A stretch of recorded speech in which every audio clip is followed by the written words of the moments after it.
Welcome to Bookish. I am Ebony Haywood, and let's welcome our guest author today, Dr. D.Terrence Foster. How are you, Dr. Foster? I am doing well, Ebony. How are you doing today? I am doing quite well.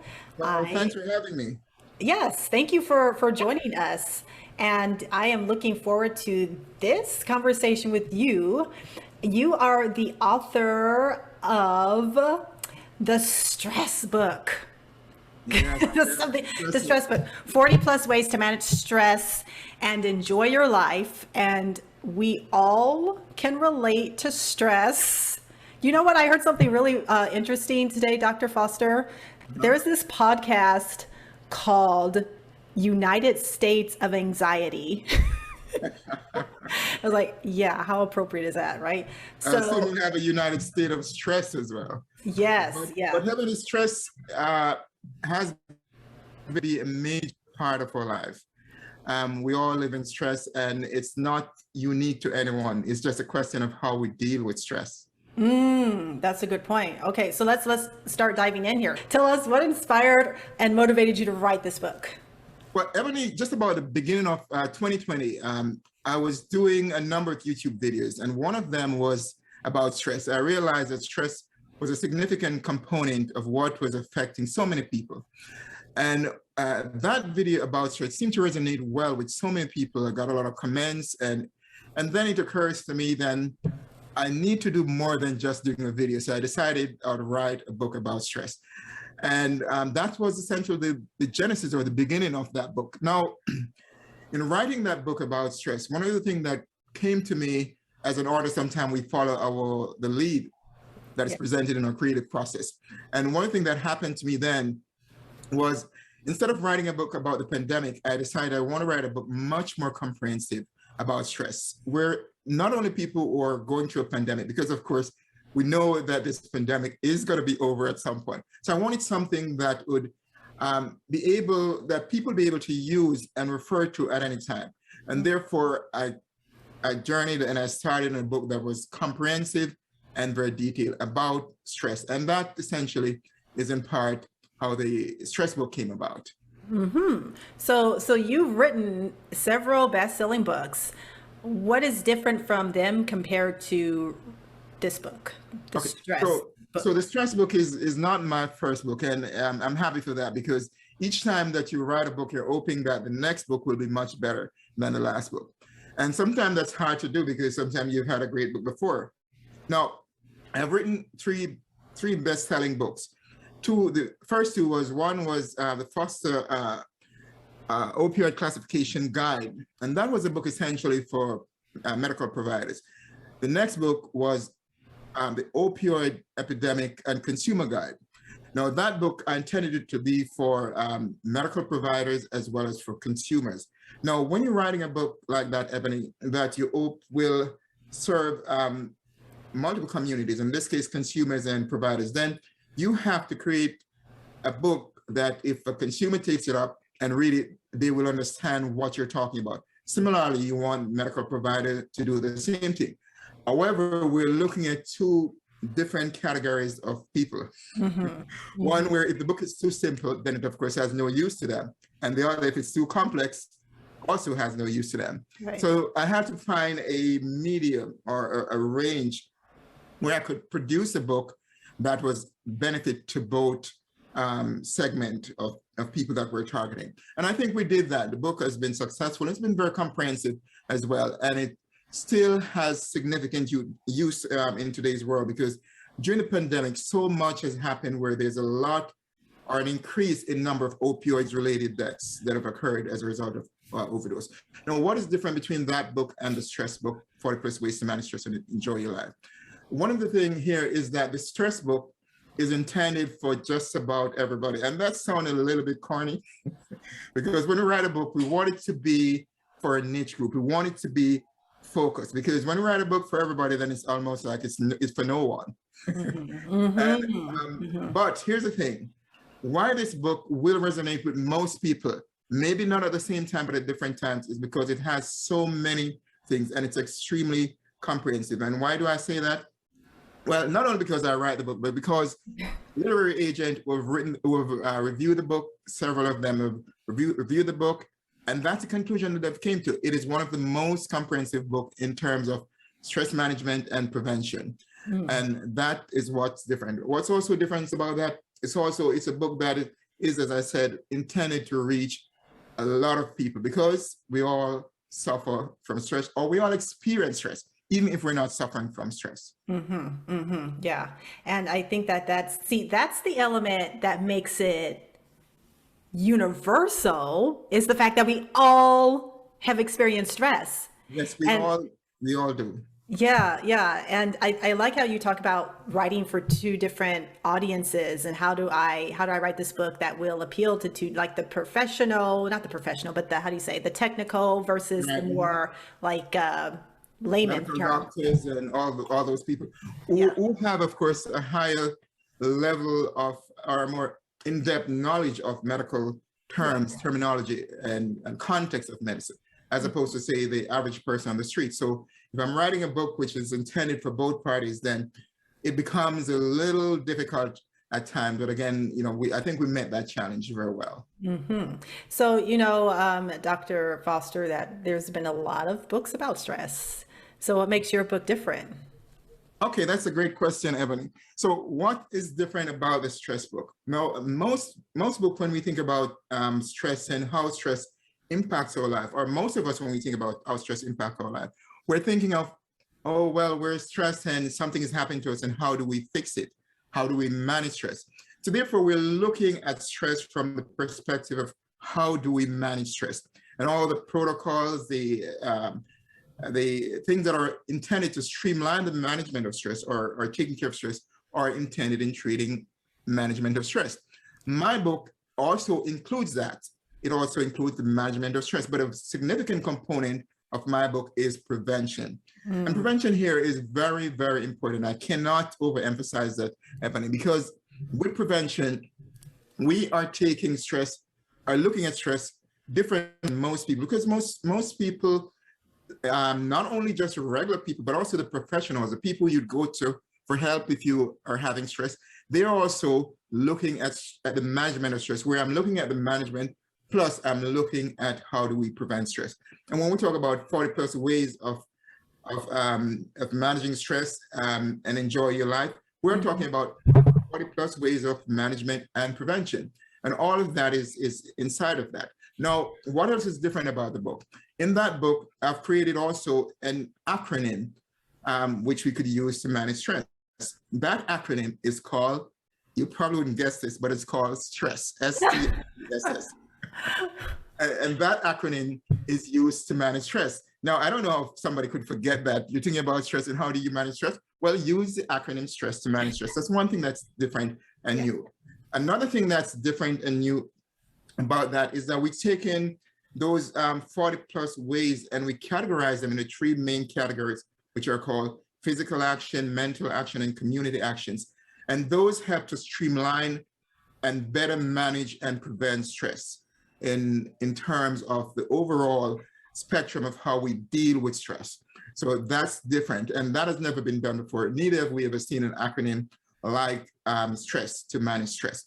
The third thing that came out of the book that was different and unique is that I came across or developed a new potential medical diagnosis called abstract kidnapping disorder, which is associated with the termination of toxic relationships. And that disorder, when fully understood, will be able to help reduce domestic violence, and potentially reduces injury and prevent and save lives. So those are some of the main differences between what I do in this stress book and what is out there in the general range of stress and stress management and prevention. Okay. So, I think you might have even answered this next question, Dr. Foster, but if you were to compare your book with any other book that you've read that may be similar to your book, which would that be and why? Okay. All right. So there are many, many great books out there, Ebony, many books. And of course, my book about stress management is just one book, but there are other books about life issues. And when I look at books out there, and one of the books that I think is very similar or has some similarity to the stress book is a book called The Seven Habits of Highly Effective People by Stephen Covey. And what's I think is similar to that book and to my book is that when that book is actually looking at life issues, how do we as individuals deal with life issues? Because stress is all about life issues. How do we deal with our job? How do we deal with people? How do we deal with ourselves? How do we deal with those things to make our life better? And when I'm looking at a book that I think will resonate with people as much as my book will, I mean, I think that's a reasonable comparison. Now, obviously, there's many differences between those two books. But if I were to say, you know, here's a book that you could look at and you could probably find some similarities, I would say Covey's book is probably a good book in terms of comparing both books. Mm-hmm. And Dr. Foster, who should read this book or your book? Okay. And how will it help them? How it will help them. Now, my book, the stress book, 40 plus ways of managing stress and enjoy your life. As I said, it's a very comprehensive book. And of course, I'm not the only one who said that. And this is a book that will help people who are struggling, for example, with job stress on the job, maybe relationships, some of which are toxic, struggling with their who they are as a person. What do they believe themselves to be, or who do they think they are? People are struggling with religion. People are struggling with sex or sexuality. People are struggling with finances. So when we look at the spectrum of people, who are we talking about? That's almost everybody. Right, yeah. So here we go back again, and we're talking about a book that we said it's not really a niche book. Now, of course, at any given times in our life, we will not all have problem with all of these issues. But at some point in our life, we will have problem with one or more of these issues. And Ebony, if we don't have problem, we will find someone, or we'll know someone, sometime our very dear friend or relatives, our spouse, who will have issues related to what is in this book.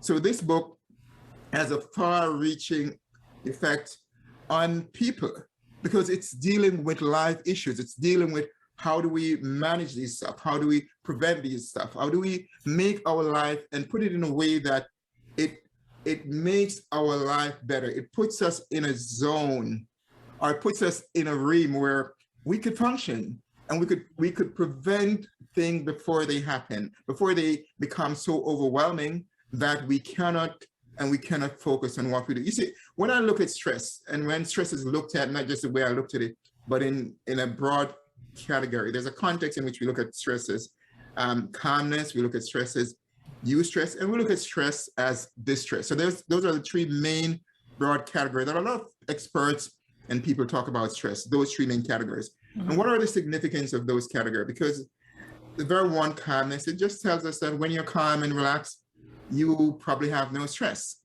And then eustress is when you do have a certain amount of stress that allows you to function optimally, but you're doing so at a productive level in society. And then you have distress, where you are so overwhelmed by whatever the challenges you're facing. It could be challenges with respect to whatever, your job, relationship, your identity, your religion, finance, whatever it is. You have so much problem that you cannot mentally or physically deal with those problems. And when you cannot deal with those problems, you are in distress. So what does that mean? It means that within those three different categories of stress, you have to find, ideally, the zone that will make you function ideally.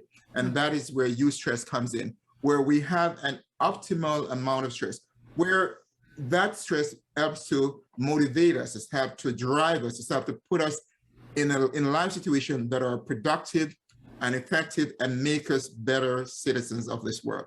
Of course, if you let's assume, Ebony, that all we do in a given life is we just sit back and relax and we have nothing to stress about, you're not going to be productive. Yeah. You just can't make that step from being what you are to something greater than who you are today. Mm-hmm. And that's where being calm and living in a state of calmness all of your life is not that good. Now, it doesn't mean that calmness is bad. We all need to have that. We all need to sit back and relax and say, you know what, I'm going to enjoy life. I'm going to enjoy it for this moment. That is okay. But you cannot live in a state of calmness all of your life. You have to find ways of getting beyond that, of getting to a point where you could move from calmness to eustress. And of course, you don't want to get out from eustress into distress. And that's where the prevention and management of stress comes into play. Yeah. It sounds like that perpetual state of calmness is people not really stepping outside their comfort zone. I feel like when you step outside your comfort, because that's where all the growth is, right? In the movement from point A to B.